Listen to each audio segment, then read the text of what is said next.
Hello friends, welcome to லாம்செட்டிநாடு. நான் மணிமேகலை பெரியராஜா. இன்றைக்கி நம்ம சிம்பிளான ஒரு சிக்கன் ரெசிபி தான் பார்க்க போகிறோம். இப்போ ஸ்டவ் ஆன் பண்ணி ஒரு கடாய் வச்சுருக்கேன். அதில் 2 டேபிள் ஸ்பூன் அளவுக்கு எண்ணெய் சேர்த்துக்கலாம். இப்போ ஆயில் சூடாயிடுச்சு. பட்டை கிராம்பு சேர்த்துக்குவோம். கொஞ்சமாக சோம்பு,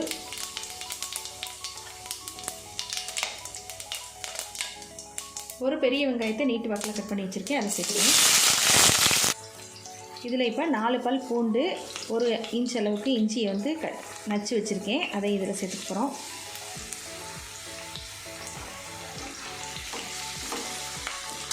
ஒரு கொத்து கருவேப்பிலை, கொஞ்சமாக கொத்தமல்லி சேர்த்து அதையும் வதக்கிப்போம்.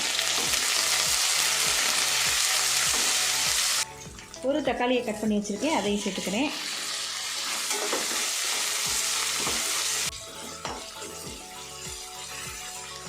தக்காளி பாதியளவு வதங்கிடுச்சு. இப்போ வந்து நம்ம சிக்கனை சேர்த்துக்கலாம். 1/2 கிலோ சிக்கன் எடுத்து க்ளீன் பண்ணி வச்சுருக்கேன், அதை சேர்த்துக்குவோம்.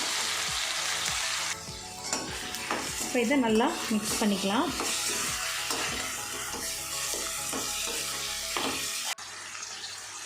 மஞ்சள் தூள் 1 டீஸ்பூன், தேவையான அளவு உப்பு சேர்த்து வதக்கிக்குவோம்.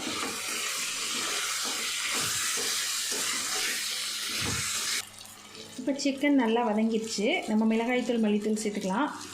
1/2 ஸ்பூன் மிளகாய்த்தூள், 1 ஸ்பூன் மல்லித்தூள். இப்போ இது ரெண்டையும் சேர்த்து நல்லா வதக்கிக்க போகிறோம்.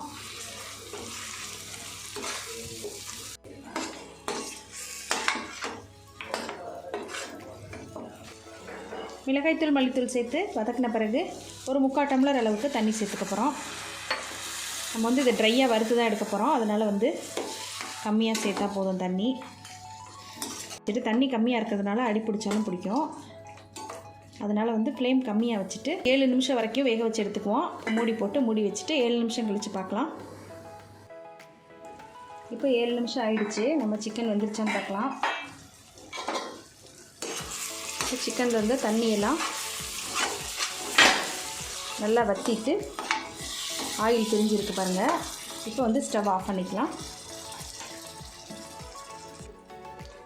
இப்போ இதில் 1 டீஸ்பூன் பெப்பர் பவுடர் சேர்த்துக்கிறேன்.